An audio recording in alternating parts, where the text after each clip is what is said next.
तो वॉशिंगटन सुंदर आउट थे या नॉट आउट, क्योंकि ऑस्ट्रेलिया में एक बार फिर से हो गई है टीम इंडिया के साथ बेईमानी।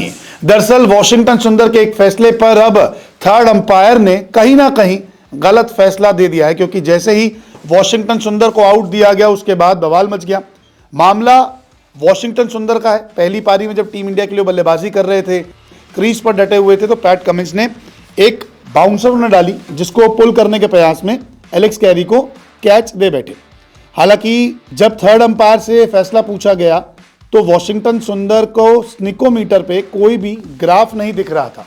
अक्सर ऐसा होता है कि जब कोई थर्ड अंपायर के लिए स्निकोमीटर यूज़ करता है और खिलाड़ी के लिए थर्ड अंपायर इस टेक्नोलॉजी को इस्तेमाल करता है, तो स्निकोमीटर में ग्राफ देखा जाना बहुत ज़रूरी है। और इन तस्वीरों में आप देख सकते हैं कि ना ही उनके ग्लव्स में कई बॉल लगी है और ना ही बल्ले से छूते हुए गेंद जो है एलेक्स कैरी के पास जा रही है। बावजूद इसके स्निकोमीटर में कोई स्पाइक भी नहीं है। अब आप तस्वीरों में देखेंगे स्निकोमीटर पे जो स्पाइक होता है, ग्राफ होता है, वो ऊपर नीचे होता है अगर गेंद कहीं टकराती है, लेकिन वहां कहीं भी ऐसा नहीं है। लेकिन डिफ्लेक्शन के चलते एक बार फिर से टीम इंडिया के खिलाड़ी को आउट दिया गया। वॉशिंगटन सुंदर भी इस फैसले से काफी हैरान दिखे, कॉमेंटेटर्स काफी हैरान दिखे।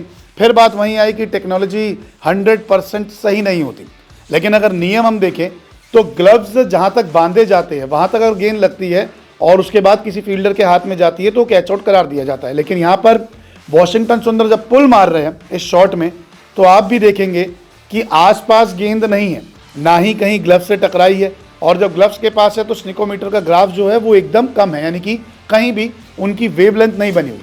इसके बाद जब बॉल आगे ट्रैवल कर रही है, जब बैट के पास जाती है, तो वहाँ पर भी कोई स्निकोमीटर का जो भी ग्राफ होता है वो कहीं स्पाइक भी ऊपर नीचे नहीं हुआ है।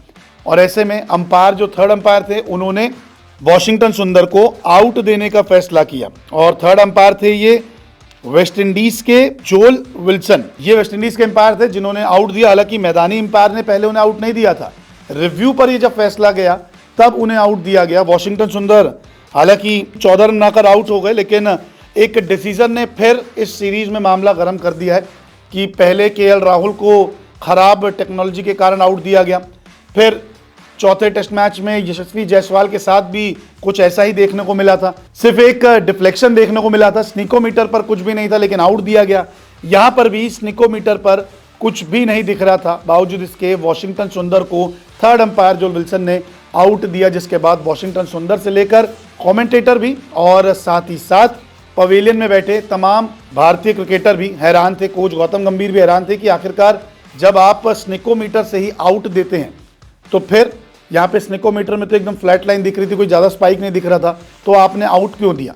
नियम यही कहता है कि ग्लव्स जब कोई बैट्समैन पहनता है और जब उसके जहाँ तक ग्लव्स बांधे जाते हैं वहाँ तक आपकी अगर गेंद लगती है और बैट आपने पकड़ा हुआ है तो वो आउट करार दिया जाता है। लेकिन यहाँ पर वॉशिंगटन सुंदर के गेंद कहीं भी नहीं लगी, ना बल्ले पे लगी ना ही ग्लव्स पे लगी।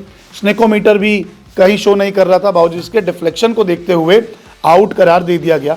और आपको बता दें कि पैट कमिंस और एलेक्स कैरी खुद इतने यकीन में नहीं थे कि क्या ये आउट है, क्योंकि दोनों की अपील जो थी बहुत साधारण थी। उसके बाद रिव्यू लेने का इन्होंने फैसला किया और रिव्यू में इनके हक में फैसला चले गया है। तो कई सारी चीज़ें इस सीरीज में अभी तक हुई है। केएल राहुल का आउट, जायसवाल का आउट और अब वॉशिंगटन सुंदर का आउट भी इस लिस्ट में जुड़ गया है। कहीं ना कहीं बेईमानी तो ज़रूर हो रही है और ऐसा पहली बार नहीं हुआ। अक्सर ऑस्ट्रेलिया दौरे पर ऐसी चीज़ें होती रहती है। आपकी क्या राय है? कमेंट करके ज़रूर बताएं।